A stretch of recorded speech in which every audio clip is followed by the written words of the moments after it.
আপনি আমি আমরা যত ফিকির করি, যত চেষ্টা করি, যত সাধনাই করি না কেন, আমার মালিক আল্লাহ সুবহানাহু ওয়া তাআলা তিনি আমাদের জন্য যতটুকু রিজিক বরাদ্দ করে রেখেছেন, আপনি আমি হাজারো চেষ্টা করার পরেও আল্লাহর বরাদ্দকৃত রিজিকের বাহিরে একটা সরিষা পরিমাণ রিজিকও আমার রিজিকে, আমার ভাগ্যে বা আমার কিসমতে আমি কোনোদিনই আনতে পারবো না।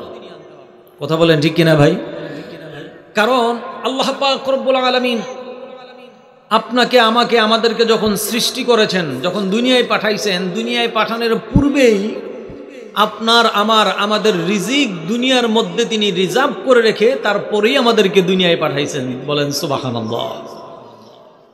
আপনার আমাদের রিজিক যতদিন পর্যন্ত পৃথিবীর মধ্যে আছে, ওই একটা সরিষা দানা পরিমাণ যতক্ষণ পৃথিবীর মধ্যে আছে, ওই অতক্ষণ পর্যন্ত, ওইটা যতক্ষণ আমি ভক্ষণ না করব ততক্ষণ আমি দুনিয়া থেকে যাচ্ছি না। ফায়সালা কার? এই বিশ্বাস আপনাকে রাখতে হবে। কারণ গোটা বিশ্ববাসীর রিজিকের ফায়সালা যিনি করেন, আওয়াজ করে বলেন তো তিনি কে? রিজিকের ব্যাপারে আল্লাহ পাক রব্বুল আলামিন কোরআনে কারীমের সূরাতুল হুদের 6 নম্বর আয়াতের মধ্যে বলেন, ওয়ামা মিন দাব্বাতিন ফিল আরদি ইল্লা আলাল্লাহি রিজকুহা। আল্লাহ বলেন পৃথিবীর মধ্যে, জমিনের মধ্যে এমন কোনো বিচরণশীল প্রাণী নাই যেগুলাকে দুনিয়ায় আমি পাঠিয়েছি আর রিজিকের ফায়সালা আমি আল্লাহ করি নাই। বরং পৃথিবীর মধ্যে যত মাখলুকাত আমি প্রেরণ করেছি, সমস্ত মাখলুকাতের রিজিকের ফায়সালা আমি আল্লাহ আমার কুদরত গ্রহণ করেছে। গোটা পৃথিবীর মধ্যে যা কিছু আছে সব কিছুকে যিনি রিজিক দিচ্ছেন তিনি হলেন আমার আল্লাহ। আল্লাহ তাআলা কোরআনে কারীমের অন্যত্র বলেন, ইন্নাল্লাহা হুয়ার রাজ্জাকু যুল কুওয়াতিল মাতিন। আল্লাহ বলেন নিশ্চয় আমি আল্লাহ গোটা পৃথিবীর যত মাখলুক আছে সব কিছুকে যিনি রিজিক দেন তিনি হলেন আমার আল্লাহ। সমস্ত মাখলুকাতের যিনি রিজিকের ফায়সালা করেন, সব কিছুকে যিনি রিজিক দেন তিনি হলেন কে? আমার আল্লাহ। প্রিয় ভাইয়ের আমার, আল্লাহ পাক রব্বুল আলামিন তিনি যে আমাদেরকে রিজিক দেন, এই ব্যাপারে আপনাদের কোনো সন্দেহ আছে?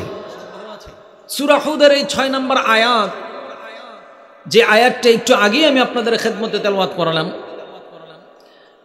একবার আবু মুসা আল আশআরী রাদিয়াল্লাহু তাআলা আনহু তিনি সহকারে তার কওমের কিছু মানুষ হিজরত করে মদিনায় গেছেন।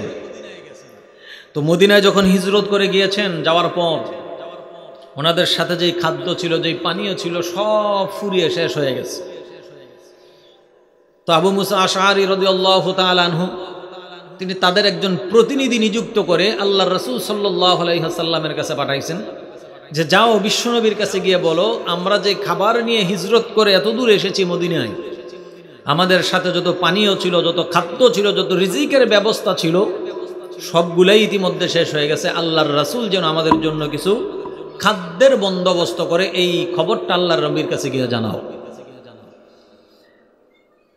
যাকে দিয়ে খবর পাঠালেন, তিনি যখন রাসূলুল্লাহ সাল্লাল্লাহু আলাইহি ওয়াসাল্লামের দরবারে যখন উপস্থিত হলেন, তিনি গিয়ে শুনতেছেন আল্লাহর নবী তেলাওয়াত করতেছেন, ওয়ামা মিন দাব্বাতিন ইল্লা আলাল্লাহি রিজকুহা। পৃথিবীর মধ্যে বিচরণশীল এমন কোনো প্রাণী নাই যেই প্রাণীর রিজিক আমি আল্লাহ দেই না। গোটা বিশ্ব জগতের মধ্যে যত মাখলুকাত আছে সব কিছুর রিজিকের ফায়সালা আমি আল্লাহ আমার কুদরত গ্রহণ করেছে। এই আয়াত কালিমাত সাহাবী যখন শুনলেন, বিশ্ব নবী সাল্লাল্লাহু আলাইহি ওয়াসাল্লামের কাছে না গিয়ে তিনি চিন্তা করলেন, আল্লাহ পাক রব্বুল আলামিন যেহেতু কোরআনে কারীমের মধ্যে বলেছেন সব কিছুর রিজিক তিনি দেন, তিনি হলেন আল্লাহ। সুতরাং আল্লাহ যদি পৃথিবীর মধ্যে যত মাখলুকাত আছে সবগুলার রিজিক যদি আল্লাহ দান করতে পারেন, এই সমস্ত মাখলুকাতের মধ্যে তো শ্রেষ্ঠত্ব হলো আমরা। গোটা পৃথিবীর মধ্যে যত মাখলুক আল্লাহ তৈরি করেছেন, যত সৃষ্টি জগতের মধ্যে যা কিছু আল্লাহ পাক তৈরি করেছেন, সমস্ত মাখলুকাতের মধ্যে শ্রেষ্ঠত্ব দিয়েছেন যাদেরকে, তারা হলেন আদম সন্তান। চিল্লায়ে বলেন ঠিক কিনা? আল্লাহ তাআলা সূরাতুল বনী ইসরাঈলের ৭০ নম্বর আয়াতের মধ্যে বলেন, ওয়ালাকাদ কাররামনা বনী আদম ওয়া হামালনাহুম ফিল বাররি ওয়াল বাহর ওয়া রাযাকনাহুম মিনাত তাইয়্যিবাতি ওয়া ফাদ্দালনাহুম আলা কাসীরিম মিম্মান খালাকনা তাফদীলা। আল্লাহ বলেন, পৃথিবীর মধ্যে যত মাখলুকাত আমি তৈরি করেছি, সমস্ত মাখলুকাতের মধ্যে আমি আল্লাহ তাআলা আদম সন্তানকে সম্মানিত করেছি।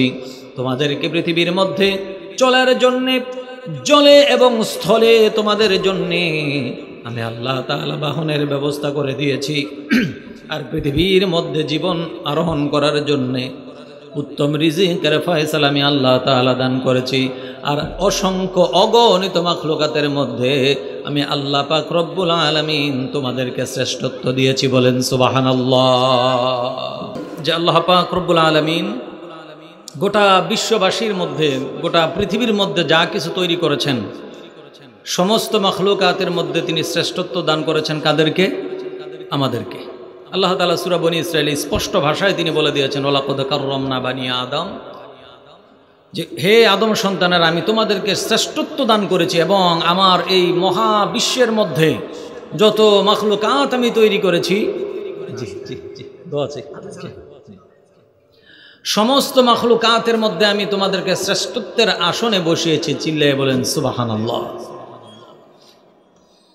তো সাহাবী তিনি বিশ্বনবী সাল্লাল্লাহু আলাইহি ওয়াসাল্লামের জবানে যখন এই আয়াতে কালিমা শুনছেন যে আল্লাহ পাক রব্বুল আলামিন গোটা পৃথিবীর সমস্ত মাখলুকাতকে তিনি রিজিক দেন, সমস্ত মাখলুকাতের রিজিকের জিম্মাদারি আল্লাহ পাক রব্বুল আলামিন তার কুদরতি হাতে নিয়েছেন।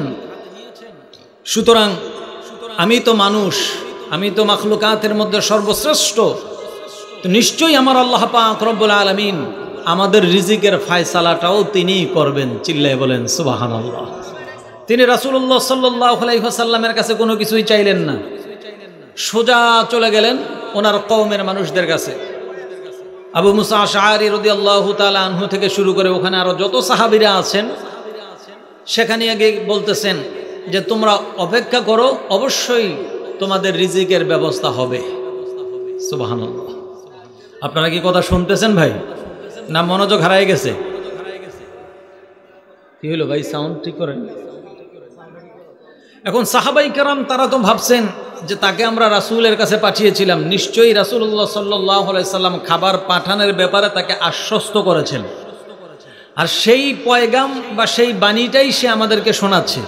অর্থাৎ রাসূল সাল্লাল্লাহু আলাইহি সাল্লাম অবশ্যই আমাদের জন্য মেহমানদারিত্বের ব্যবস্থা তিনি গ্রহণ করেছেন।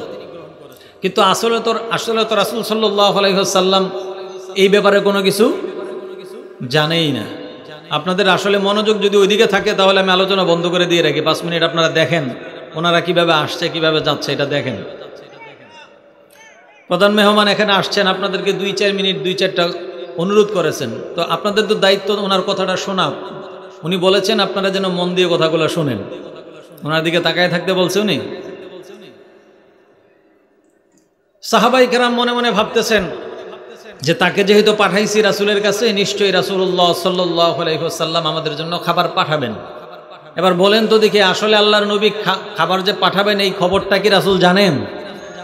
রাসূলের কাছে তো বলাই হয় নাই, কারণ আল্লাহ তাআলা কোরআনের আয়াত শুনে তিনি নিজেই সিদ্ধান্ত নিয়েছেন যে আল্লাহ তাআলা যেহেতু বলেছেন ওমা মিন দাব্বাতিন ফিল আরদি ইল্লা আলাল্লাহি রিজকুহা, গোটা পৃথিবীর সমস্ত মাখলুকাতকে যদি আল্লাহ রিজিক দেয়, তাহলে সমস্ত মাখলুকাতের মধ্যে তো আমরা দামি, আমরা উত্তম, আমরা নবীর সাহাবী, আমরা মানব জাতি, আমাদের ফয়সালাও কে করবেন? তিনিই করবেন। অপেক্ষা করো, খাবার আসবে, কিছুক্ষণের মধ্যেই তোমাদের রিজিক ফয়সালা চলে আসবে। একবার চিন্তা করে দেখেন তো ভাই, একজন মানুষের কোরআনের প্রতি কতটা অগাধ বিশ্বাস থাকলে, আল্লাহ পাক রব্বুল আলামিনের প্রতি কতটা আস্থা থাকলে পরে এই চিন্তা নিয়েও ক্ষুধার্ত মানুষ, পানি নাই, খাদ্য নাই, শুধু আল্লাহ তাআলার একটা কোরআনের আয়াত শ্রবণ করেছেন, রিটার্ন চলে আসছেন, ভরসা করেছেন কার উপর? আরো জোরে বলতে হবে, ভরসা করেছেন কার উপর? আল্লাহর উপর। কারণ আল্লাহ পাক রব্বুল আলামিনের উপর যদি কোনো বান্দা ভরসা করে, তাহলে আল্লাহ পাক বলেন আমি তাকে এমন এমন জায়গা থেকে রিজিকের ফয়সালা করি যেটা আমার বান্দা কোনোদিন কল্পনাও করতে পারে না। চিল্লায়ে বলেন সুবহানাল্লাহ। আল্লাহ তাআলা কোরআনে কারীমের সূরাতুত তালাকের মধ্যে বলেন, ওয়ামান ইয়াত্তাকিল্লাহা ইয়াজআল লাহু মাখরাজা ওয়া ইয়ারযুকুহু মিন হাইসু লা ইয়াহতাসিব।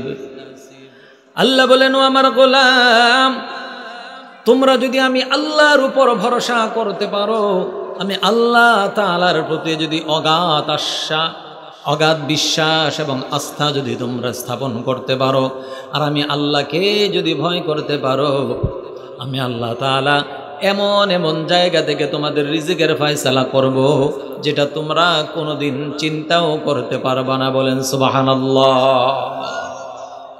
ওয়া ইয়াত্তাকিল্লাহা ইয়াজআল লাহু মাখরাজা ওয়া ইয়ারযুকুহু মিন হাইসু লা ইয়াহতাসিব। সাহাবী গিয়া বললেন, ও আল্লাহর নবীর সাহাবারা, ধৈর্য ধারণ করো, কিছুক্ষণের মধ্যেই তোমাদের জন্য রিজিকের ফয়সালা হয়ে যাবে, রিজিক তোমাদের সামনে চলে আসবে। সাহাবারা অপেক্ষা করতেছেন, নিশ্চয়ই আল্লাহর নবী খাবার পাঠাবেন। কিছুক্ষণ পর দেখা গেল দুইজন আগন্তুক ব্যক্তি বিশাল বড় বড় পেয়ালার মধ্যে করে গোশত রুটি নিয়ে সাহাবীদের সামনে উপস্থিত হয়ে যায়। সাহাবায়ে কেরাম তো ভাবছেন আল্লাহর নবী আমাদের জন্য মেহমানদারিত্ব করেছেন, আমাদের জন্য খাবার রাসূল পাঠিয়েছেন। সাহাবায়ে কেরাম অনেক ভক্তি সহকারে যতটুক প্রয়োজন খাবার গ্রহণ করা তারা খেলেন।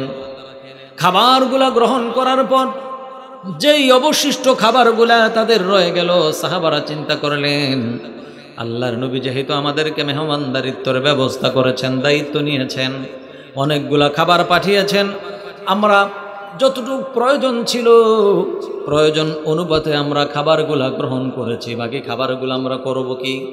আবার এই খাবারগুলো আল্লাহর নবীর কাছে পুনরায় প্রেরণ করা হলো। আল্লাহর রাসূলের কাছে সাহাবারা গিয়ে খাবারগুলো নিয়ে গেলেন, গিয়ে বলতেছে, ইয়া রাসূলুল্লাহ, ইয়া হাবিবাল্লাহ, কিছুক্ষণ পূর্বেই যে আপনি আমাদের জন্য মেহমানদারিত্বের জন্য খাবার পাঠিয়েছেন, আমরা আমাদের মনের যতটুকু খায়েশ ছিল, যতটুকু চাহিদা ছিল, খাবার গ্রহণ করেছি ইয়া রাসূলুল্লাহ। অবশিষ্ট এই খাবারগুলা এখনো রয়ে গেছে আল্লাহর রাসূল, এই খাবারগুলা পুনরায় আপনার কাছে আনলাম, যদি অন্য কারো বান্দা বান্দির খাদ্যের প্রয়োজন হয় তাদের মধ্যে বন্টন করে দেয়। আল্লাহর নবী সাল্লাল্লাহু আলাইহি ওয়াসাল্লাম আশ্চর্য হয়ে গেলেন, তোমাদের জন্য খাবারের ব্যবস্থা আমি আবার কখন করলাম? তখন সাহাবারা সমস্ত ঘটনাটা আল্লাহর নবীর কাছে বললেন। রাসূল জানতে চাইলেন, একটু আগে আমার কাছে যাকে খাবারের জন্য পাঠাইছিল ওই সাহাবীকে আবার আমার কাছে নিয়ে আসো। ওই সাহাবীকে আনার পর আল্লাহর নবী তাকে জিজ্ঞেস করলেন, তুমি তো আমার কাছে আসো নাই, খাবার আমার কাছে চাও নাই, আবার তাদের কাছে গিয়ে বলছো খাবার আসতেছে, অপেক্ষা করো, কারণ কি? সাহাবী বলে, ইয়া রাসূলুল্লাহ, আমি যখন আপনার কাছে এসেছিলাম, আপনার দরজার সামনে আসার পর আপনার জবান থেকে কোরআনে কারীমের একটা আয়াত আমি শুনতে পেলাম, যেখানে আল্লাহ বলেছেন, ওয়া মা মিন দাব্বাতিন ফিল আরদি ইল্লা আলাল্লাহি রিজকুহা। যেখানে আল্লাহ তাআলা নিজেই বলেছেন পৃথিবীর যত মখলুকাত আছে সব মখলুকাতের রিজিকের জিম্মাদারি আল্লাহ তাআলা নিয়ে নিয়েছেন। এই আয়াত যখন আমি শ্রবণ করলাম, আপনার জবান থেকে শোনার পর মনে মনে চিন্তা করলাম, আল্লাহ পাক হাজার হাজার কোটি কোটি মখলুকাতের রিজিকের জিম্মাদারি যদি নিজে নিয়ে নেয়, তাহলে আমাদের রিজিকও তো আল্লাহ নিয়ে নিয়েছেন। বলেন সুবহানাল্লাহ। ইয়া রাসূলুল্লাহ, এই ইয়াকিন, এই বিশ্বাস স্থাপন করে হৃদয়ের ভিতরে চলে গিয়েছি, কিছুক্ষণ পরে দেখে আল্লাহ পাক আমাদের জন্য খাবার পাঠিয়ে দিয়েছে। আল্লাহর নবী তখন বলে, ওরে সাহাবী, একটু আগে যে খাবারগুলা তোমাদের কাছে গিয়েছে আমি পাঠাই নাই, যে আল্লাহর উপর তুমি ভরসা করেছো সে আরশে আযিমের মালিক তোমাদের খাবারের ব্যবস্থা করে নিয়েছে। সুবহানাল্লাহ। এই জন্য প্রিয় ভাইয়ের আমার, রিজিক গোটা পৃথিবীর যত মাখলুকাত আছে, শুধু আমরা মানুষ না, পৃথিবীর মধ্যে যত প্রাণী আছে সমস্ত প্রাণী জগতের খাদ্যের ব্যবস্থা যিনি করেন, রিজিকের ব্যবস্থা যিনি করেন, আওয়াজ করে বলেন তো তিনি কে? তিনি আমার আল্লাহ। আমরা এই দুনিয়ায় আসার আগেই আল্লাহ পাক রব্বুল আলামিন আমাদের রিজিকের ফয়সালা করে রেখেছেন, করেন নাই? একবার চিন্তা করে দেখেন তো, আপনি আমরা যখন আমাদের মায়ের গর্ভের ভিতরে ছিলাম, দুনিয়ার মধ্যে আমরা তখনও আসি নাই। দুনিয়ার মধ্যে আসার আগেই, দুনিয়ার মধ্যে আসার উপযুক্ত সময় যখন হয়ে গেল, দুনিয়ার মধ্যে আসলে পরে বান্দার খাবারের প্রয়োজন পড়বে, বান্দার দুনিয়ায় চাহিদার প্রয়োজন পড়বে। এই জন্য আল্লাহ পাক রব্বুল আলামিন তিনি যে ওমা মিন দাব্বাতিন ফিল আরদি ইল্লা আলাল্লাহি রিজকুহা, তিনি যে গোটা বিশ্ব জগতের সব কিছুর রিজিকের জিম্মাদারি নিজের হাতে নিয়ে নিয়েছেন। আল্লাহ তাআলা বলেন, আমার বান্দারে, তুমি যখন দুনিয়ায় যাইবা, দুনিয়ায় যাইলে পরে তোমার দুনিয়ায় যাওয়ার সাথে সাথে খাদ্যের প্রয়োজন পড়বে। তুমি দুনিয়ায় যায় কি খাইবা, কোথায় কোন বাজারে তোমার জন্য খাদ্য থাকবে, আমি আল্লাহ তো ওই আল্লাহ, আমি তো সেই রহমান, আমি তো সেই রব।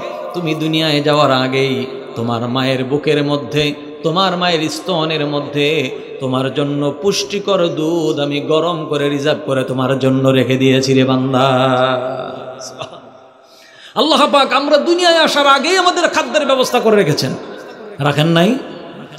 এই জন্য প্রিয় ভাইয়েরা আমার, হাদিস শরীফের মধ্যেও আসছে, যদি আমরা আল্লাহ তাআলার উপর অগাধ এবং আস্থা বিশ্বাস নিয়ে যদি আমরা থাকতে পারি, হযরত আমিরুল মুমিনিন ওমর রাদিয়াল্লাহু তাআলা আনহু থেকে হাদিস বর্ণিত, তিনি বলেন, আল্লাহর নবী বলেছেন, লাউ আন্নাকুম কুনতুম তাওয়াক্কালুনা আলাল্লাহি হাক্কা তাওয়াক্কুলিহি হাক্কা তাওয়াক্কুলিহি লারুযিকতুম কামা তুরযাকুত তায়র তাগদু খিমাসান ওয়া তারুহু বিতানা। আল্লাহর নবী সাল্লাল্লাহু আলাইহি ওয়াসাল্লাম বলেন, তোমরা যদি পাখির মতো আল্লাহ পাক রব্বুল আলামিনের কাছে যদি তোমরা আল্লাহ তাআলার প্রতি যদি অগাধ এবং বিশ্বাস এবং আল্লাহ তাআলার প্রতি যদি তোমরা তাওয়াক্কুল করতে পারো, পাখি যেমন সকালবেলায় খালি পেট নিয়ে ঘর থেকে বের হয়ে যায়, আবার বিকালবেলায় ভরা পেট নিয়ে ঘরের মধ্যে ফিরে আসে, তোমরাও যদি পাখির মতো আল্লাহ তাআলার উপর ভরসা করতে পারো, আল্লাহ পাক পাখির মতো তোমাদেরকেও রিজিক দিতে পারে। পারেন কিনা জোরে বলেন? কারণ আমরা দুনিয়ায় রিজিকের জন্য ব্যাংক ব্যালেন্স তৈরি করি, টাকা পয়সা জমি জামা, আমাদের অভাব নাই, আগামীকাল কি খাবো, তার পরের বছর কি খাবো, আমাদের নানান টেনশন, নানান পেরেশানি। বলেন তো দেখি, মহাসমুদ্রের বড় বড় যে তিমি মাছগুলো আছে, এই তিমি মাছগুলা কয়টা ব্যাংকে টাকা জমা রাখছে? কোথাও? আপনাদের এলাকায় যত পশু পাখি আছে, এরা কোনো ব্যাংকে টাকা পয়সা জমা রাখছে? তো এই গভীর জঙ্গলের ভিতরে বা গহীন সমুদ্রের অথই পানির নিচে যে কয়েক সমন ওজনের যেই বড় বড় তিমি মাছগুলো আছে, এই তিমি মাছগুলার রিজিকের ফয়সালা যিনি করেন, আওয়াজ করে বলেন তো তিনি কে? তিনি আমার আল্লাহ। এই বিশ্বাস আপনাকে রাখতে হবে যে আপনার চাকরি, আপনার ব্যবসা, আপনার বাণিজ্য, আপনার কামাই, আপনার রোজগার, এগুলো আপনার রিজিকের ফয়সালা হয় না। রিজিকের ফয়সালা যিনি করেন তিনি কে? এই জন্য আল্লাহ তাআলা বলেন, পৃথিবীর মধ্যে এমন কেউ আছে নাকি যে আমি আল্লাহ ছাড়া তোমাদেরকে রিজিক দিতে পারে? একটু মুসলমানের আওয়াজে জবাব দেন তো, আল্লাহ ছাড়া দুনিয়ার বান্দা বান্দির রিজিক অন্য কেউ দিতে পারে নাকি? আরো জোরে বলেন, দিতে পারে? আল্লাহ তাআলা সূরাতুল মুলকের 21 নম্বর আয়াতের মধ্যে বলেন, আম্মান হাযাল্লাযী ইয়ারযুকুকুম ইন আমসাকার রিজকা বাল লাজ্জু ফি উতুওয়িন ওয়া নুফুর।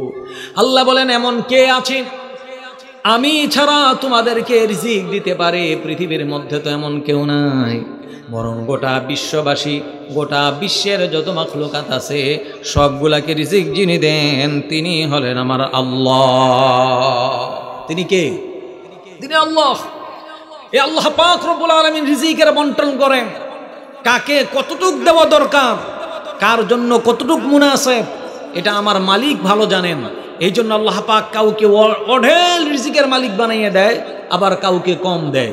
এই যে কাউকে বেশি দেওয়া, কাউকে কম দেওয়া, কাউকে কোটিপতি বানানো, কাউকে একদম নিম্ন শ্রেণীর গরিব বানানো, এই যে সিস্টেমটা, এই পদ্ধতিটা, এটা কার? জোরে বলতে হবে, এটা কার? আল্লাহ তাআলা সূরাতুল বনী ইসরাঈলের 30 নম্বর আয়াতের মধ্যে বলেন, ইন্না রাব্বাকা ইয়াবসুতুর রিজকা লিমান ইয়াশাউ ওয়া ইয়াকদির। আল্লাহ বলেন তোমার রব যাকে ইচ্ছা বেশি রিজিকের মালিক বানিয়ে দেন, আবার যাকে ইচ্ছা তাকে কম রিজিক দিয়ে দেন। এটা রবের ইচ্ছা। এই সিস্টেমটা আল্লাহ পাক রব্বুল আলামিন এই জন্য করেছেন যাতে করে পৃথিবীর মধ্যে বিশৃঙ্খলা তৈরি না হয়ে যায়, যাতে পৃথিবীর মধ্যে সুষ্ঠু পরিবেশ বিনষ্ট না হয়ে যায়। এই জন্য আল্লাহ পাক কাউকে কোটিপতি বানিয়েছেন, কাউকে রিক্সা চালক বানিয়েছেন, কাউকে খেতে কাজ করার জন্য তৈরি করেছেন। বিভিন্ন মানুষকে আল্লাহ পাক বিভিন্ন পেশার মধ্যে ঢুকাইয়া দিয়া পৃথিবীর এই যে সিস্টেম, পৃথিবীর এই সিস্টেমটাকে তিনি পরিচালনা করছেন। চিল্লায় বলেন সুবহানাল্লাহ। প্রিয় ভাইয়েরা আমার, একবার চিন্তা করে দেখেন তো, পৃথিবীর সবাই যদি আমরা কোটিপতি হয়ে যাইতাম, কারোই যদি টাকা পয়সার কোনো কমতি না থাকতো, অভাব না থাকতো, তাহলে পৃথিবী স্বাভাবিক থাকতো? কথা বলতে হবে, পৃথিবী স্বাভাবিক থাকতো? এক্সাম্পল স্বরূপ এই যে আজকে আমরা এখানে মাহফিল করছি, মাহফিল করার জন্য মাইকের প্রয়োজন পড়ছে, সামিয়ানার প্রয়োজন পড়ছে, প্যান্ডেল সাজানো লাগছে। এই যে এক ভাই মাইকের অপারেটর, তিনি এখানে বসে আছেন। এখন উনি যদি কোটিপতি হইতেন, আপনিও যদি কোটিপতি হইতাম, আমিও যদি কোটিপতি হইতাম, তাহলে এই কাজগুলো কি উনি করতেন? কথা বলতে হবে, করতেন? যদি সবাই কোটিপতি হয়ে যেতাম, তাহলে এই যে আমাকে যে গাড়ি চালিয়ে যেই ভাই আনছেন, এই গাড়ি চালানোর ড্রাইভার দুনিয়াতে খুঁজে পাওয়া যেত একজনও? কথা মনে হয় বুঝতেছেন না আপনারা। এই যে কৃষি ক্ষেত্রে যে যারা কৃষি কাজ করছেন, সবাই যদি কোটিপতি হইতো, তাহলে কৃষি কাজ কেউ করতো? আপনার বাড়ি ঘরের বিল্ডিং দিয়ে তৈরি করতেছেন, আপনি দুনিয়ার কোথাও খুঁজে একজন রাজমিস্ত্রি খুঁজে পাইতেন? পাইতাম না। এই জন্য পৃথিবীটা বিনষ্ট হয়ে যেত। পৃথিবীর সৌন্দর্য, পৃথিবীর যেই চলাচলের জন্য যেই একটা অবকাঠামোর দরকার, এই অবকাঠামোর জন্যে এই পৃথিবী যেন বিনষ্ট না হয়ে যায়, পৃথিবীর মধ্যে যেন এই বিশৃঙ্খলা তৈরি না হয়ে যায়, এই জন্য আল্লাহ পাক কাউকে ধনী বানিয়েছেন, কাউকে দরিদ্র বানিয়েছেন, কাউকে রাজা বানিয়েছেন, কাউকে প্রজা বানিয়েছেন, কাউকে কৃষিকাজের মধ্যে লাগিয়ে দিয়েছেন, কাউকে গাড়ি চালানোর মধ্যে লাগিয়ে দিয়েছেন, কাউকে রাজমিস্ত্রির মধ্যে লাগিয়ে দিয়েছেন। এক একজন মানুষকে এক এক পেশায় লাগিয়ে দিয়ে আল্লাহ পাক তার রিজিকের ব্যবস্থা করাচ্ছেন। চিল্লায় বলেন সুবহানাল্লাহ। এই প্রসঙ্গে আল্লাহ তাআলা কোরআনে কারীমের সূরাতুশ শুরার 27 নম্বর আয়াতের মধ্যে বলেন, ওয়ালাউ বাসাতাল্লাহুর রিজকা লিইবাদিহি লাবাগাউ ফিল আরদি ওয়ালাকিন ইউনাজ্জিলু বিকদারিন মিম্মা ولكن ينزل بقدر ما يشاء। আল্লাহ তাআলা গোটা পৃথিবীর মানুষদের মধ্যে কাউকে ধনী বানিয়ে, কাউকে দরিদ্র বানিয়ে, কাউকে এক একটা পেশার মধ্যে লাগিয়ে দিয়ে গোটা পৃথিবীর সিস্টেমটাকে সুন্দরভাবে পরিচালনা যিনি করছেন, তিনি হলেন আমার আল্লাহ। আওয়াজ করে বলেন, তিনি কে? এই জন্য প্রিয় ভাইয়েরা আমার, এই রিজিকের মাধ্যমে আল্লাহ পাক রব্বুল আলামিন আবার আমাদেরকে মাঝে মধ্যে পরীক্ষা করেন। কাউকে বেশি রিজিক দিয়ে কারো রিজিকের মধ্যে আঘাত করে, কারো রিজিকগুলাকে বিনষ্ট করে দিয়ে আল্লাহ তাআলা আমাদেরকে পরীক্ষা করেন। আসলে আল্লাহ তাআলা দেখতে চান আমরা আসলে আল্লাহর প্রতি কতটা বিশ্বাস স্থাপন করেছি, বলেন ঠিক কিনা? এই জন্য আল্লাহ তাআলা সূরাতুল বাকারার 155 নম্বর আয়াতের মধ্যে বলেন, ওয়ালানাবলুওয়ান্নাকুম বিশাইইম মিনাল খাউফি ওয়াল জু' والجوع ونقص من الأموال والأنفس والثمرات وبشر الصابرين আল্লাহ বলেন আমি তোমাদেরকে ভয় দিয়ে রিজিক দিয়ে তোমাদের সুস্থতা দিয়ে অসুস্থতা দিয়ে সন্তানের উপর আঘাত দিয়ে বিভিন্ন প্রকারে আমি তোমাদেরকে পরীক্ষা করি ওয়াবাশশিরিস সাবিরিন আল্লাহ তাআলা বলেন আর যারা এই বিভিন্ন বিপদের সময়ও ধৈর্য ধারণ করে আয় রবি আপনি তাদেরকে সুসংবাদ দিয়ে দেন বলেন সুবহানাল্লাহ। এই জন্য প্রিয় ভাইয়েরা আমার রিজিকের একমাত্র যিনি মালিক তিনি হলেন কে? এই রিজিক এটা আল্লাহ তাআলার একটা অনুগ্রহ। রিজিকটা কি ভাই বলেন? এটা আল্লাহ তাআলার একটা অনুগ্রহ, এটা দয়া। আল্লাহ যার প্রতি যতটা অনুগ্রহ ঠিক সে ততটাই রিজিক পাইতে পারে। এই রিজিক যে অনুগ্রহ এটা আমার মুখের কথা নয়, এটাও দলিল থেকে আমরা শোনার চেষ্টা করব। আল্লাহ তাআলা সূরাতুল জুমায়ের মধ্যে স্পষ্ট ভাষায় বলে দিয়েছেন। আল্লাহ তাআলা বলেন ফাইদা কুদিয়াতিস সালাতু ফান্তাশিরু ফিল আরদি ওয়াবতাগু মিন ফাদলিল্লাহ। আল্লাহ বলেন যখন তোমাদের নামাজ সমাপ্ত হয়ে যাবে, নামাজ যখন শেষ হয়ে যাবে তখন তোমরা জমিনের মধ্যে ছুটে বেড়াও। ফাইদা কুদিয়াতিস সালাতু ফান্তাশিরু ফিল আরদ ওয়াবতাগু মিন ফাদলিল্লাহ। আল্লাহ তাআলা এখানে রিজিককে ফাদলিল্লাহ বলে সম্বোধন করেছেন। আল্লাহ বলেন যখন তোমাদের নামাজ সমাপ্ত হয়ে যাবে, মসজিদে যাওয়ার পর নামাজ যখন শেষ হয়ে যাবে, নামাজ শেষ হয়ে যাওয়ার পর জমিনের মধ্যে যে যেই কাজের মধ্যে তোমরা ছিলা, কেউ কৃষিকাজ, সে কৃষিকাজে লেগে যাও, কেউ ভ্যান চালাও, ভ্যান কাজ চালানোর মধ্যে লেগে যাও। এক কথায় যে যেই কাজের মধ্যে লিপ্ত আছে সেখানে ঢুকে যাও। কেন? ওয়াবতাগু মিন ফাদলিল্লাহ, আল্লাহ তাআলার অনুগ্রহ তালাশ করার জন্য। বলেন সুবহানাল্লাহ।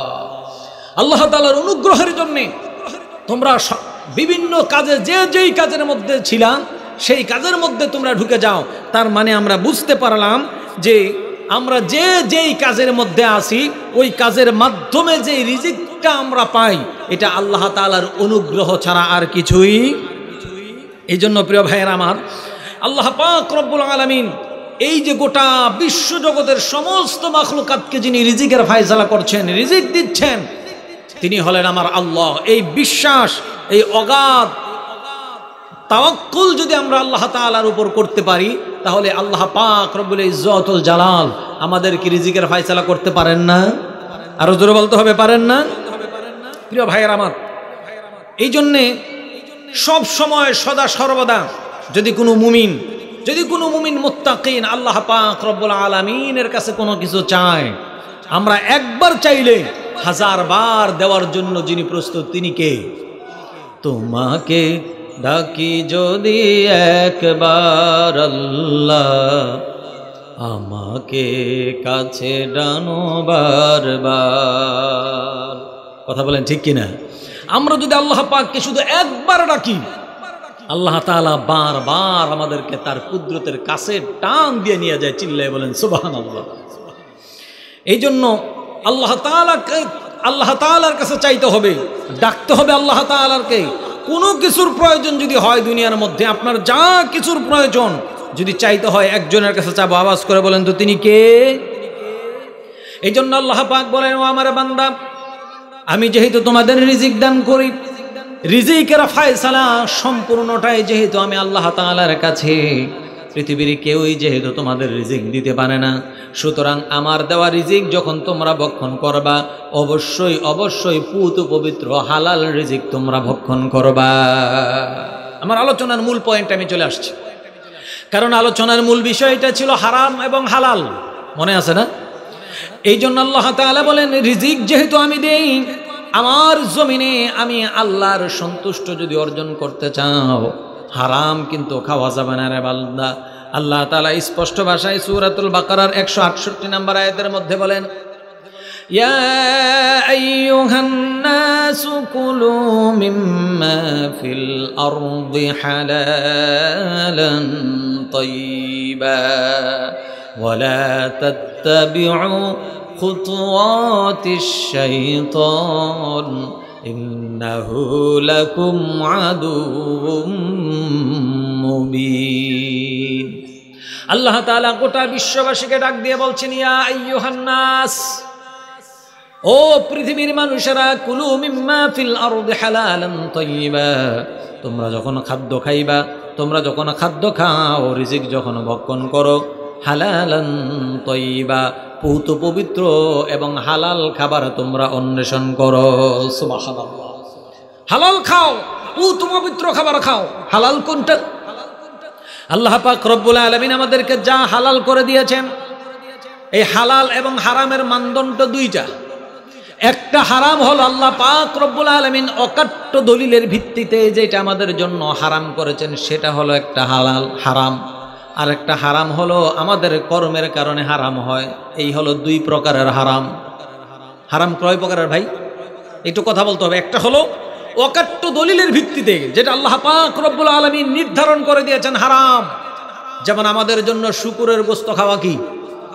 ভাই মুসলমানের আওয়াজ একটু জবাব চাই। কুকুরের পায়খানা খাওয়া কি? এগুলো আল্লাহ তাআলার নির্ধারিত, এগুলো অকাট্য দলিলের ভিত্তিতে এগুলো হারাম। সুদ খাওয়া হারাম, ঘোষ খাওয়া হারাম, এমন অসংখ্য জিনিস আল্লাহ পাক রব্বুল আলামিন হারাম করে দিয়েছেন। এবার আমি আপনাদের জিজ্ঞেস করতে চাই, গরুর গোশত খাওয়া হারাম না হালাল? আচ্ছা, আমি তো আগেই বলেছিলাম কিছু কিছু হালাল এমন আছে যেটা আমাদের কর্মের কারণে হারাম হয়ে যায়। যেমন গরুর গোশতটা আমাদের জন্য হালাল, কিন্তু এই গরুটাকে যদি আল্লাহর নাম ব্যতীত যদি কোনো দেবদেবীর নামে যদি জবাই করা হয়, ওই গরুটা কিন্তু হালাল ছিল, কিন্তু এটাকে আমাদের কর্মের কারণে বা আল্লাহর নাম ব্যতি রেখে এটাকে জবাই করার কারণে এখনো কি এটা আমাদের জন্য হালাল আছে? হারাম হয়ে গেছে। এই তো মাশাআল্লাহ আপনারা ওয়াজ বুঝতেছেন। এমনি ভাবে আল্লাহ পাক রব্বুল আলামিন অসংখ্য হালাল জিনিস আছে আমাদেরকে আল্লাহ তাআলা দিয়েছেন। মুরগি আমাদের জন্য হালাল, মুরগির গোশত কত টেস্ট, কিন্তু এই মুরগিটা যদি আপনি আরেকজনের বাড়ি থেকে যদি চুরি করে আনেন, এটাও কি আপনার জন্য হালাল থাকবে? হারাম হয়ে যাবে। এই জন্য কিছু কিছু হারাম আছে আমাদের কর্মের কারণে হয়। এটাই আল্লাহ তাআলা বুঝাইছেন, হালালান তাইয়্যিবা, পূত পবিত্র খাবার তোমরা খাও। আর সাবধান, ওয়ালা তাত্তাবিউ খুতুওয়াতিশ শাইতান, সাবধান তোমরা কিন্তু শয়তানের পদাঙ্ক অনুসরণ করতে যাও না।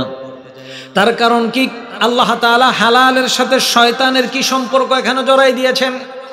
আল্লাহ তাআলা আমাদেরকে বুঝাইতে চাচ্ছেন, যারা ইমানদার, যারা মুমিন মুত্তাকিন, তারা কোনোদিন কোনো সংজ্ঞায় হারাম কোনোদিন ভক্ষণ করবে না। কথা বলেন ঠিক কিনা? কিন্তু যারা হারামকে হালাল মনে করে খায়, আমাদের সমাজে এমন বহু মানুষ আছে যে কোনটা হারাম কোনটা হালাল এটা জানেই না, বুঝেই না, এই জন্য হারাম হালালের ভেদাভেদ সে জানে না। কথা বলেন ঠিক কিনা? মুসলমানের সন্তান, আমি মাত্র কয়েকদিন আগের একটা ঘটনা আপনাদেরকে শোনাই। আমি একবার একটা সিএনজি করে গরিবুর বাজারে আসতেছিলাম, ওই আপনার কচুয়ারির দিক থেকে। তো আমার পিছনে কয়েকটা স্কুলের স্টুডেন্টস, এদের বয়স দেখে মনে হইল যে 6, 7, 8, 9 মধ্যেই হবে আর কি, ছাত্রছাত্রীগুলা। সম্ভবত ওই মাত্র 10-15 দিন আগের ঘটনা।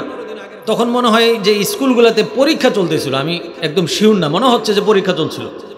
তো এরা বলতেছে যে দোস্ত, গতকালকে তো ইসলাম শিক্ষা পরীক্ষা গেছে। এদের বক্তব্য, আমি সিএনজির সামনে, ওরা পিছনে বসা।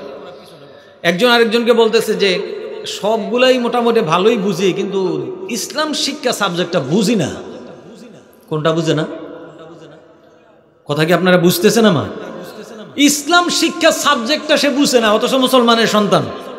যেটা আমাদের বুঝা একেবারে ফরজ, যেটা আমাদের না বুঝার কোনো সুযোগই নাই, যেটাকে আমাদের বুঝতেই হবে, অথচ মুসলমানের সন্তান সে কেমিস্ট্রি বুঝে, সে হিসাব বিজ্ঞান বুঝে, সে ইংরেজি বুঝে, সে ভূগোল বুঝলো, সে সব দুনিয়ার সাবজেক্ট বুঝলো, কিন্তু ইসলাম ধর্ম সে বুঝলো না। তারপরে সে বলতেছে গতকালকে একটা প্রশ্ন ছিল আমাদের ইসলাম ধর্মে। তারা কথা বলতেছে, আমি সামনের সিটে বসে শুনতেছি কথাগুলা, সম্পূর্ণ সত্য কথাগুলো, আমার বাস্তব জীবনের কথা শোনাচ্ছি আপনাদেরকে। বলতেছে দোস্ত, কালকে একটা প্রশ্ন আসছে। প্রশ্নটা কি? যে শিরক, 3 প্রকারের শিরকের উদাহরণ চাইছে। ইসলাম ধর্ম পরীক্ষার মধ্যে 3 প্রকারের শিরকের উদাহরণ চাইছে।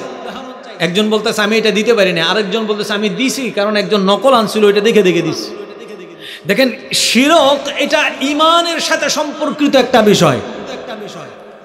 শিরক এটা কি ভাই? ইমানের বিপরীত শব্দ হলো শিরক। যে শিরক বুঝবে না তার ইমান বুঝার সুযোগ তো নাই। কারণ আপনাকে ইমান যদি আপনার পাকাপুক্ত করতে হয়, ইমানকে যদি আপনার মজবুত করতে হয়, ইমান যদি আপনার বুঝতে হয়, তাহলে শিরক সম্পর্কে আপনার অগাধ বিশ্বাস থাকা লাগবে। কথা বলেন ঠিক কিনা প্রিয় ভাইরা আমার? এমন হাজারো শিরক মুসলমানের সন্তানের আমরা করি যেটাকে আমরা শিরক মনেই করি না। আপনাদের কি মনে হলো যেই বক্তব্যটা আমি একটু আগে আপনাদেরকে শোনাইলাম, যে বাচ্চাদের ছেলে মেয়েদের কথাগুলো আমি আপনাদেরকে শোনাইলাম, এই যে ইসলাম ধর্ম যে তারা বুঝে না, শুধু তারাই বুঝে না, আমরাও বুঝি না। এটা কি ওদের দোষ না আমাদের দোষ? এখন আপনারা বলবেন যে হুজুর না, আমরা তো মাশাআল্লাহ অনেক কিছু ভালো বুঝি। আমাদের মুসলমানদের অনেক এমন সন্তান আছে না, জন্ম নেওয়ার পরে কানের নিচে এই কি বলে আপনার কালি লাগায়, কপালের মধ্যে কালি লাগায়, যাতে করে অন্য মানুষের নজর না লাগে যায়। পরে কি করে না ভাই? আপনাদের দেশের বাচ্চাদের এই অবস্থা হয় না? এটা একটা শিরক। বলবেন হুজুর এটা কেমন বক্তব্য, এটা কেমন ওয়াজ আপনি করতে আসলেন? ওলামায়ে কেরাম সাক্ষী, যদি আপনি এই নিয়তে যদি কালি লাগান যে আরেকজনের নজর থেকে এই কালি আমার সন্তানকে বাঁচাবে, তাহলে আপনি আল্লাহর উপর ভরসা করলেন না কালির উপর ভরসা করলেন? কথা কি বুঝতেছেন প্রিয় ভাইরা আমার? আপনি আপনার নতুন বাড়ির মধ্যে একটি, যদিও শিরক আমার আলোচনার মূল বিষয়বস্তু না, আমি ওই যে বাচ্চাদের কথাকে বোঝানোর জন্য, আমরাও যে ইসলামটা বুঝি না, কোনটা হারাম কোনটা হালাল, কোনটা শিরক কোনটা বেদাত, আমরা যে মুসলমানেরা আমরা নিজেরাই বুঝি না। এই জন্য প্রতি রন্ধ্রে রন্ধ্রে আমাদের বেদাত হারাম ঢুকে আছে। এই জন্য আমরা হালালের দিকে তেমন একটা বুঝিও না, কোনটা হারাম কোনটা হালাল। এই জন্য দেধারসে আমরা হারামের মধ্যে লিপ্ত আছে। চিল্লাই বলেন ঠিক কিনা? পেঁপে গাছ লাগাইছে, অনেকগুলো পেঁপে ধরছে। ওই আপনাদের এলাকায় কি বলে জানি না, ঝাঁটা, ঝাঁটা, ছোট ঝাঁটা পেঁপে গাছের মধ্যে নিয়ে লটকায় রাখে। সিরাজ স্যান্ডেল জুতা পেঁপে গাছের মধ্যে নিয়ে লটকায় রাখে। এইটা লাগাই রাখলে নাকি ওই পেঁপে গাছের মধ্যে কারো নজর কুনজর লাগবে না। নাউযুবিল্লাহি মিন যালিক। প্রিয় ভাইয়ের আমার, এই জুতায় আপনার পেঁপেকে বাঁচাইতে পারবে, এই স্যান্ডেল আপনার পেঁপেকে বাঁচাইতে পারবে। আপনার জুতার প্রতি বিশ্বাস হইতে পারলো, স্যান্ডেলের প্রতি আপনি বিশ্বাস আনতে পারলেন, আর মহাবিশ্বের যিনি সর্বশ্রেষ্ঠ শক্তিশালী আল্লাহ তাআলা, সে আল্লাহর উপর আপনি বিশ্বাস স্থাপন করতে পারলেন, আপনি কিসের মুসলমান হইলেন বলে? আপনার সমস্ত অকল্যাণ থেকে যিনি আপনাকে হেফাজত করতে পারেন, মুসলমানের আওয়াজে একটু বলেন তো তিনি কে? আরো জোরে বলতে হবে, তিনি কে? তিনি আমার আল্লাহ। এটা আপনাকে বিশ্বাস করতে হবে। এই জন্য আল্লাহ তাআলা বলেন, ওয়ালা তাত্তাবিউ খুতুওয়াতিশ শাইতান ইন্নাহু লাকুম আদুউম মুবিন। সাবধান, শয়তানের পদাঙ্ক কিন্তু অনুসরণ করতে যাইও না, শয়তানকে বন্ধু বানাইতে যাইও না। কারণ হারামের মধ্যে যত মজা এগুলা লাগাই দিবে শয়তান। একটা কথা খুব ভালোভাবে মনে রাখবেন, হারামের মধ্যে কোনো আরাম নাই। যত আরাম যত শান্তি আছে হালালের মধ্যে। চিল্লায় বলেন ঠিক কিনা? হালালের মধ্যে এত বরকত, হালালের মধ্যে আল্লাহ পাক রব্বুল আলামিন এত নিয়ামত রেখেছেন। ছোট্ট একটা ঘটনা বললে আপনারা সহজে বুঝবেন। ইমাম শাফি রাহিমাহুমুল্লাহ, জগৎ বিখ্যাত একজন ইমাম, ওনার শারগেদ ছিল, ওনার ছাত্র ছিল আহমদ ইবনে হাম্বল রাহিমাহুমুল্লাহ। একজন ছাত্র আর একজন হলেন উস্তাদ। বিরক্ত হচ্ছেন আপনারা? ইমাম আহমদ ইবনে হাম্বল রাহমাতুল্লাহি আলাইহি, ইমাম শাফিঈর তিনি ছিলেন ছাত্র। ইমাম শাফি একবার ওনার কাছে একটা পত্র পাঠাইছে, ও হাম্বল, বহুদিন পর্যন্ত তোমাকে দেখি না, আমার সাক্ষাতের জন্য তুমি একবার আমার কাছে আসো। চিঠি পাওয়ার সাথে ওস্তাদের কাছে চিঠি লিখেছেন, ওস্তাদ আমি অমুক তারিখ আপনার কাছে আসতেছি মিশরে। আহমদ ইবনে হাম্বলের চিঠি যখন ইমাম শাফি রাহিমাহুমুল্লাহ তিনি পাইলেন, শহর থেকে রাস্তার মধ্যে বের হয়ে চলে গেলেন। ওনার সঙ্গী সাথীদেরকে নিয়ে ওনার সবচাইতে প্রিয় ছাত্র আসতেছে তাকে ইস্তেকবাল করার জন্যে, অভ্যর্থনা দেওয়ার জন্য রাস্তায় গিয়ে দাঁড়িয়ে আছেন। উস্তাদ গিয়ে ছাত্রর জন্য অপেক্ষা করতেছে। ছাত্র আসার পর ইমাম শাফি রহমতুল্লাহ আলাইহি তিনি সিদ্ধান্ত নিয়েছেন, আমার এই ছাত্র আমার বাড়িতে থাকবে, আমার ঘরে খাবে, আমার এখানেই বিশ্রাম গ্রহণ করবে। রাতের বেলায় খাবারের ব্যবস্থা করা হলো। আহমদ ইবনে হাম্বলকে এক রুমে থাকতে দেওয়া হলো। রাতের খাবার যখন ওনার সামনে পরিবেশন করা হলো, উনি খাবারগুলা সামনে পাওয়ার পর এমনভাবে খাওয়া খাইলেন, ওনার খাবার দেখে মনে হয়েছে যেন কয়েক সপ্তাহ উনি কোনো খাবারই চোখে দেখেন না। তো ইমাম শাফি রহমতুল্লাহ আলাইহির ছেলেরা ওনার এই খাবার দেখে একটু ইতস্ত বোধ করতেছে, যে শুনলাম উনি জগৎ বিখ্যাত একজন ইমাম, তো এমন ইমাম, এত আল্লাহওয়ালা, এত বড় একজন বুজুর্গ মানুষ, কিন্তু খাবার তো দেখে এমনভাবে উনি খাবার খাচ্ছেন, একজন আল্লাহওয়ালা মানুষ তো এইভাবে খাবার খাইতে পারে না, এত খাবার তিনি খাচ্ছেন, একটু ইতস্ত বোধ করতেছেন, কেমন বুজুর্গ। যাই হোক, রাতের বেলায় উনি উঠবেন, তাহাজ্জুদের নামাজ পড়বেন, এই জন্য উজুর পানির প্রয়োজন। ওনার ঘরের সামনে উজুর পানির ব্যবস্থা করে রেখে ইমাম শাফির ছেলেমেয়েরা ওনাদের ঘরে গিয়ে অবস্থান নিচ্ছে। সকালবেলায় যখন আসছে খবর নেওয়ার জন্য, আইসা দেখে যেই উজুর পানি যেখানে যেভাবে দিয়েছিল ওইভাবেই আছে, এক ফোঁটা পানিও ব্যবহার করেনি। এরা আরও বেশি আশ্চর্য হয়েছে যে কেমন উস্তাদ, আর তার সাগরিদটা কি, উনি নাকি আবার পৃথিবী বিখ্যাত একজন ইমাম, হাম্বলি মাযহাবের উনি নাকি প্রণেতা। তো এটা কেমন ইমাম যে রাত নাক ঢেকে ঘুমাইছে, অথচ উনি মনে হয় তাহাজ্জুদের নামাজও পড়ে নাই, ফজরের নামাজও পড়ে নাই। এটা কেমন ইমামের কাজ? প্রশ্ন জাগে কিনা? কারণ নামাজ পড়ার জন্য শর্ত কি? ওযু করতে হয়। বাবার কাছে গিয়ে বলতেছে, বাবা, ইমাম শাফিঈর কাছে, আপনার এই ছাত্রের ব্যাপারে আমাদেরকে এতদিন পর্যন্ত এই শোনাইছেন যে এত বড় ছাত্র, যে আপনার পৃথিবীর মধ্যে যত ছাত্র আছে সবার মধ্যে উনি সেরা, উনি জগৎ বিখ্যাত আলেম, উনি একজন ইমাম, এই বুঝি ইমামের হালত। ওনার সামনে যখন রাতের বেলায় খাবার উপস্থাপন করা হলো, উনি খাবারগুলা সামনে পাইয়া মনে হইতেছে যেন জীবনে এই খাবার চোখেই দেখে নাই, জনমের মতো খাইছে, ততক্ষণ ওনার পেটে ধরছে। এটা তো কোনো আল্লাহওয়ালার মানুষের কাজ নয়। রাতের বেলায় তাহাজ্জুদ নামাজ পড়ার জন্য ওনার সামনে, ওনার ঘরের সামনে পানির ব্যবস্থা করে রেখেছে, উনি পানিও ব্যবহার করে নাই। মনে হয় রাতের তাহাজ্জুদ পড়ে নাই, কারণ পড়বে কিভাবে, যেই খাওয়া খাইছে ওর তো আর ঘুম ভাঙবে না আজকে। ইমাম শাফি রাহিমাহুমুল্লাহ আহমদ ইবনে হাম্বলকে ডাকলেন আর জিজ্ঞেস করলেন, ও আহমদ ইবনে হাম্বল, এই হালত তোমার কবে থেকে হলো? তুমি তো আসলে এমন ছিল না, তোমার হালত এমন কেন হলো? কারণ কি তোমার এই আমল পরিবর্তন হওয়ার কারণ কি? আহমদ ইবনে হাম্বল তিনি তো বুঝে গেছেন ওস্তাদ কোন দিকে ইশারা করতেছে। তিনি বুঝে গিয়ে মুস্কি মুস্কি হেসে দিয়ে এবার ওস্তাদকে জবাব দেয়, ওস্তাদ, আপনার বাসায় যখন আমি খাবার খাইতে আসলাম, আমার সামনে যখন খাবারগুলা উপস্থাপন করা হলো, আমি তাকায় দেখলাম আকাশের নূরগুলা যেন আপনার খাবারের মধ্যে বৃষ্টির মতো বর্ষণ হচ্ছিল। কারণ হালাল খাবারের মধ্যে বরকত আছে না নাই? চিন্তা করলাম সামনে এক সপ্তাহ খাইলে খাবো, না খাইলে না খাবো, সমস্যা নাই, কিন্তু আজকে এই বরকতি খাবার আমি হাতছাড়া করবো না। এই জন্য আমার সাধ্যের মধ্যে যতক্ষণ ছিল ততক্ষণ পর্যন্ত এই পবিত্র হালাল খাবারগুলো আমি গ্রহণ করেছি। এই খাবারগুলা গ্রহণ করার কারণে আমার দুইটা ফায়দা হয়েছে। কয়টা ফায়দা? আমার দুইটা ফায়দা হয়েছে। নাম্বার ওয়ান, এক নাম্বার ফায়দা হলো, আমি আজকে রাত্রের বেলায় খাটের মধ্যে শুয়ে শুয়ে কোরআনের একটা আয়াত থেকে 100 মাসআলা আমি উদ্ঘাটন করেছি। কয়টা মাসআলা? 100 মাসআলা আমি উদ্ঘাটন করেছি। উস্তাদ, আল্লাহি, আল্লাহর কসম করে বলি, এই আয়াত নিয়ে এই মাসালাগুলার পিছনে আমি বহুদিন শ্রম দিচ্ছি, কিন্তু এই মাসালাগুলো আমি এতদিন বের করতে পারতেছিলাম না। আজকে এই বরকতি খাবার খাওয়ার কারণে একটা আয়াত থেকে 100 মাসআলা আমি উদ্ঘাটন করতে সমর্থবান হয়েছি। চিল্লায়ে বলেন আল্লাহু আকবার। এটা হলো 1 নম্বর ফায়দা। 2 নম্বর ফায়দা হলো, আজকে এশারের সময় যে খাবার আপনি খাওয়াইছেন, আপনার বাসায় যে খাবারের আয়োজন আমি হয়েছে, ওই খাবার খাওয়ার কারণে এশারের ওযু দিয়ে আজকে আমি তাহাজ্জুদ নয় ফজরের নামাজ আদায় করতে পেরেছি। সুবহানাল্লাহ। আজকে আমার পেটেও সমস্যা হয় নাই, প্রস্রাবের ব্যাগও হয় নাই, পায়খানার ব্যাগও হয় নাই, আমি খুব আরামে ছিলাম, খুব ভালো ছিলাম, যার কারণে এশারের নামাজ ওযু দিয়ে আমি আজকে তাহাজ্জুদ সহকারে ফজরের নামাজ আদায় করেছি। চিল্লায়ে বলেন সুবহানাল্লাহ।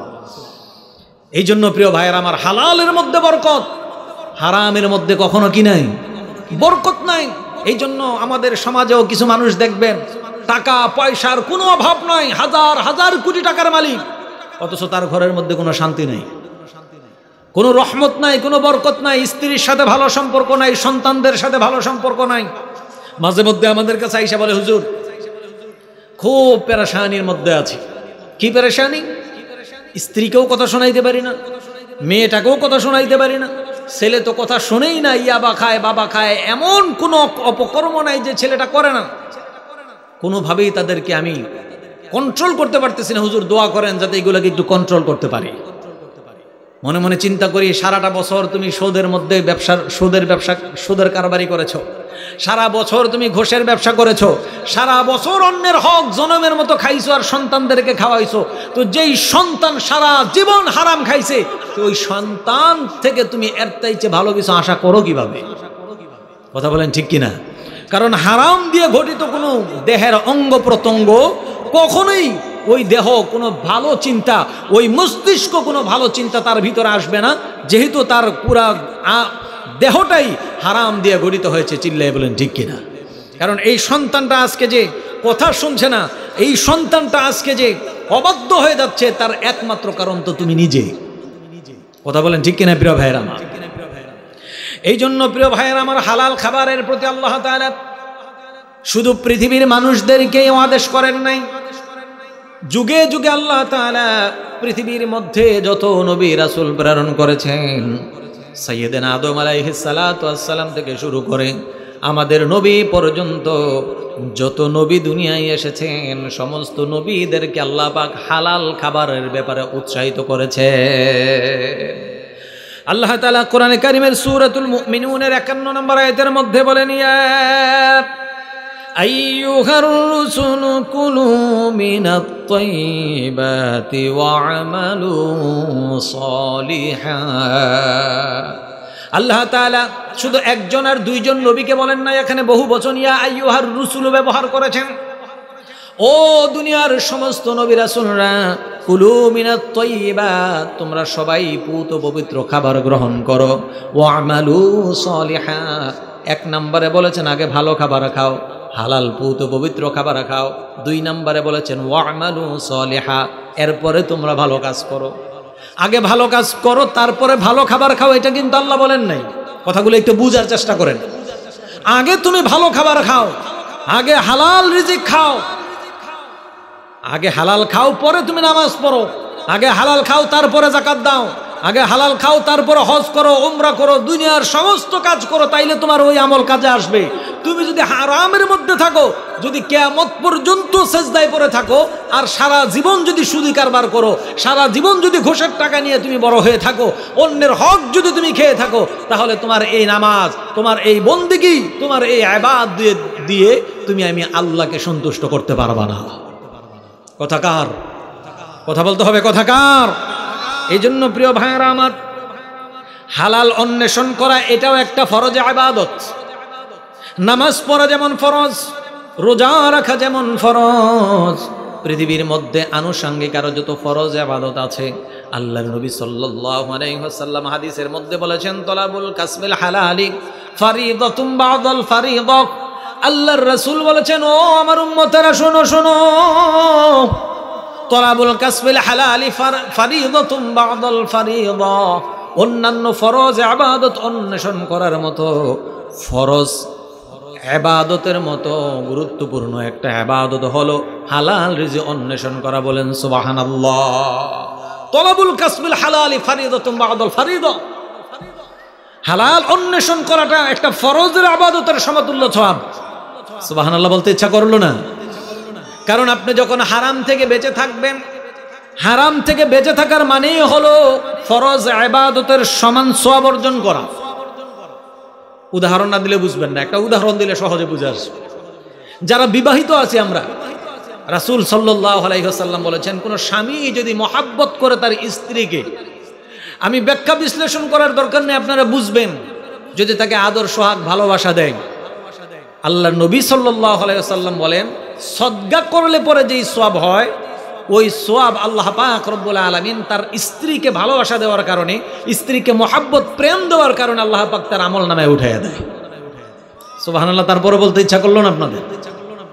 আজকে বাড়িতে গিয়েই এই আমলটা করার চেষ্টা করবেন ইনশাআল্লাহ। এখন আপনাদের প্রশ্ন আসতে পারে, হুজুর এটা কেমন কথা?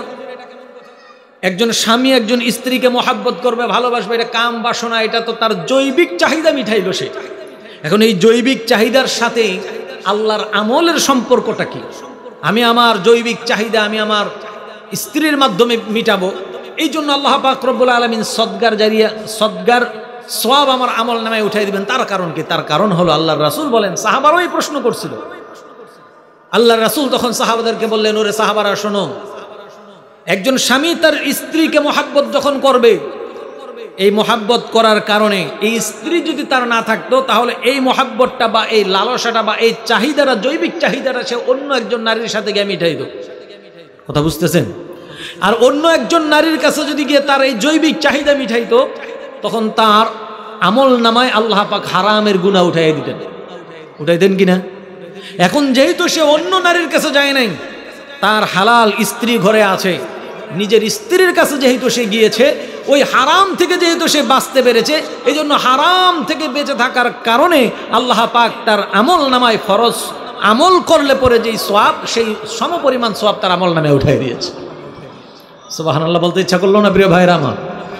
এই জন্য হারাম এটা এমন মারাত্মক জঘন্যতম অপরাধ, এই অপরাধ থেকে যতক্ষণ পর্যন্ত আমরা বেঁচে না থাকতে পারবো, আমার নামাজ, আমার বন্দেগী, আমার ইবাদত দিয়ে আমার আল্লাহকে ততক্ষণ পর্যন্ত খুশি করা যাবে।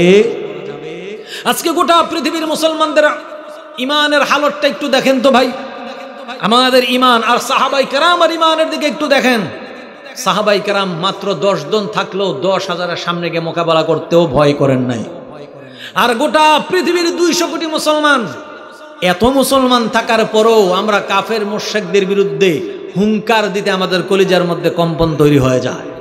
তার একটা গুরুত্বপূর্ণ কারণ হলো আমাদের দেহের ভিতরে যে গঠন তৈরি হয়েছে, যে শক্তি আমাদের দেহের ভিতরে তৈরি হয়েছে, এগুলো সব হারামের মাধ্যমে হয়েছে, হালাল দিয়ে হয় নাই।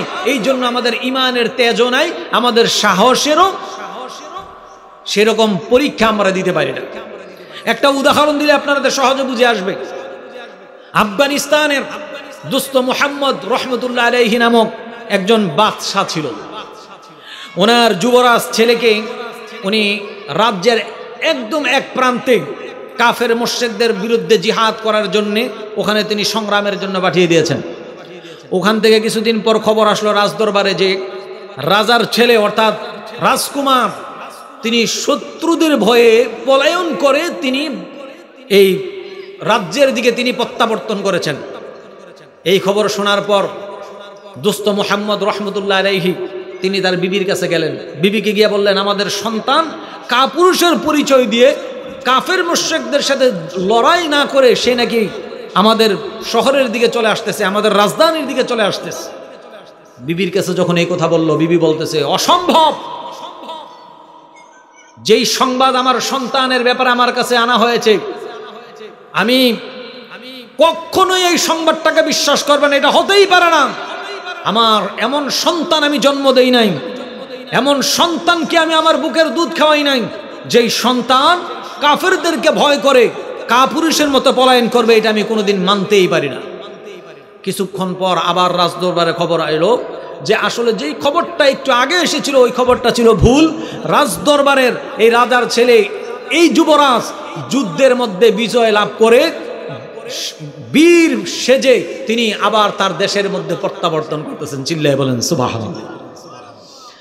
রাজা গিয়ে বিবির কাছে বলল, আমার প্রাণের স্ত্রী, আমার সন্তান কাপুরুষের পরিচয় দিয়ে রাজ দরবারে প্রত্যাবর্তনের খবর শোনার পর এতটা ওভার কনফিডেন্স নিয়ে তুমি কিভাবে বললা যে পশ্চিমকালেও আমার সন্তান কখনোই পরিচয় দিতে পারে না, আমার সন্তান যুদ্ধের ময়দান থেকে পলায়ন করতে পারে না, এতটা কনফিডেন্স তোমার ভিতরে কিভাবে আসলো?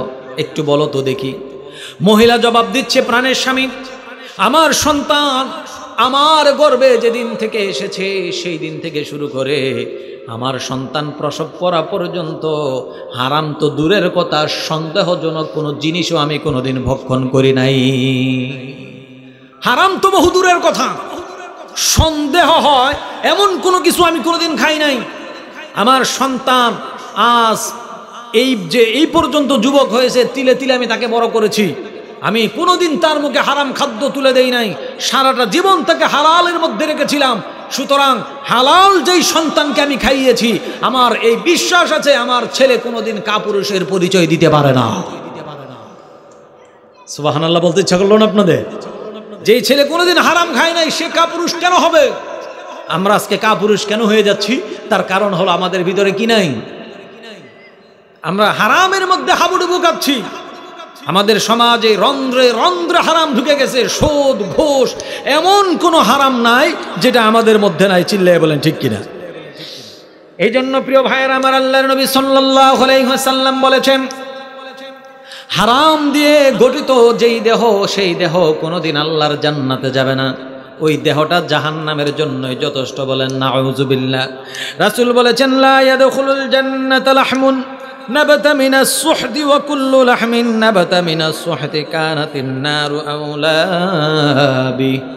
রাসূল বলেছেন, যেই দেহটা হারাম দ্বারা গঠিত হয়, তুমি সুদ খাও, ঘুষ খাও, অন্যের হক খাও, এক কথায় হারাম দিয়ে যদি তোমার দেহটা গঠিত হয়, আল্লাহর রাসূল বলেন লা ইয়াদখুলুল জান্নাহ, সেই দেহটা কোনোদিন আল্লাহর জান্নাতে প্রবেশ করবে না। সেই দেহটা কোনোদিন আল্লাহর জান্নাতে প্রবেশ করবে না। বরং আল্লাহর নবী বলেন, সেই দেহটা জাহান্নামের জন্যই উপযুক্ত। বলেন নাউযুবিল্লাহ। আমাদের সমাজে হারাম খাই না এমন মানুষ পাওয়াটা এখন দুরূহ ব্যাপার। কথা বল না কেন ভাই? হারাম যে খাই না এটা পাওয়াটা অনেক কঠিন। এমন মানুষ আছে যেটা হারাম, ওই যে একটু আগে যেটা বললাম, হারামটাকে হারামই মনে করে না। নিজের বোনের সম্পদ আত্মসাৎ করে এমন ডাকাত আমাদের সমাজে আছে না নাই? কথা বলেন আছে না নাই? বোন যখন সম্পদের জন্য আসে বাবার বাড়ি, তখন ওই নির্লজ্জ ভাই বোনকে কি বলে জানেন?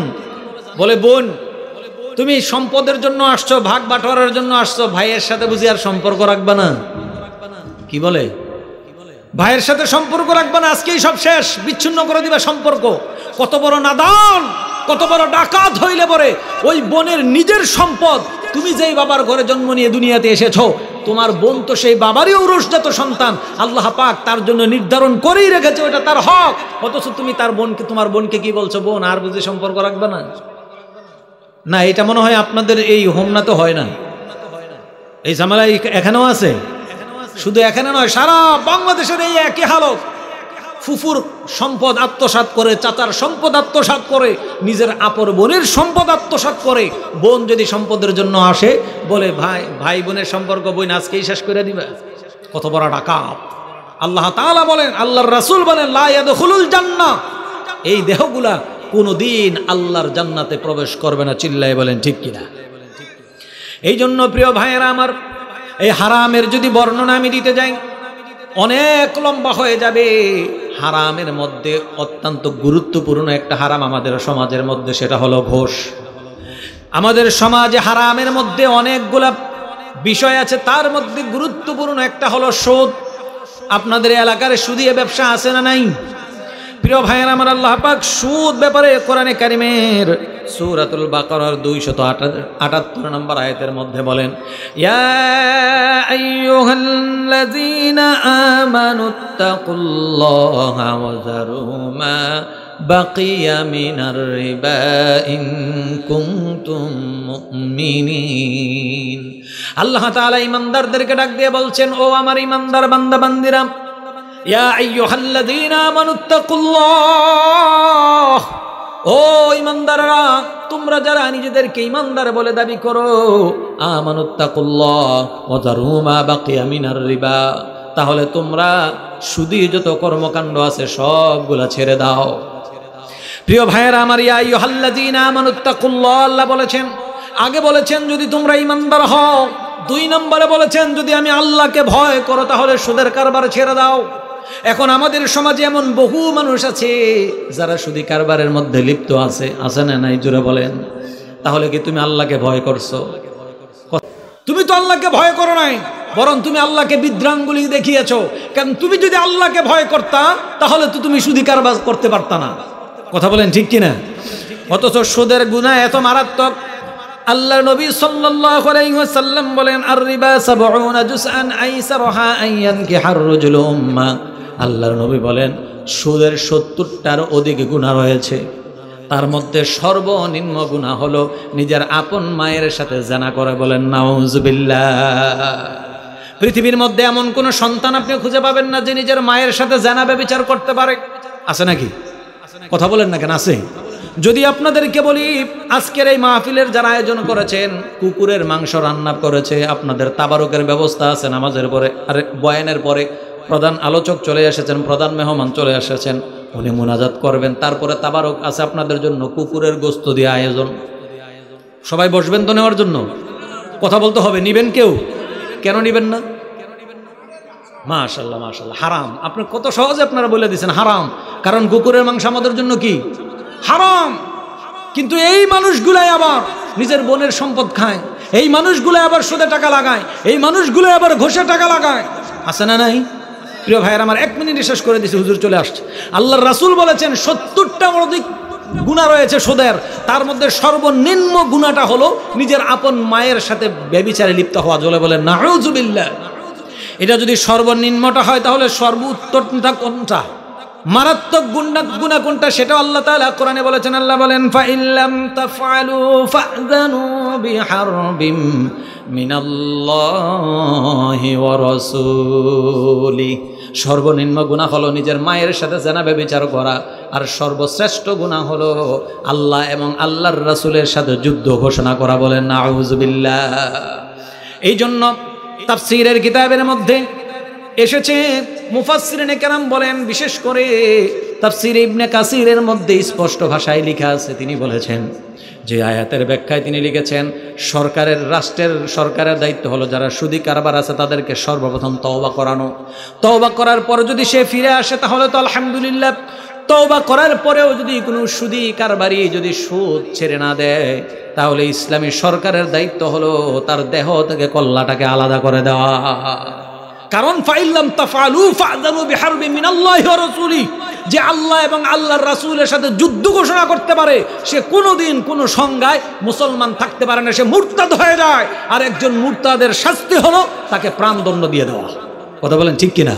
আল্লাহ পাক রব্বুল আলামিন যে বিষয়গুলোর উপর কথা বলেছি, হারাম থেকে বেঁচে থেকে হালালের মধ্যে থেকে জীবনযাপন করার তৌফিক আল্লাহ পাক আমাদের দান করুক। ওমা আলাইনা ইল্লাল বালাগ। আসসালামু আলাইকুম ওয়া রাহমাতুল্লাহি ওয়া বারাকাতুহু।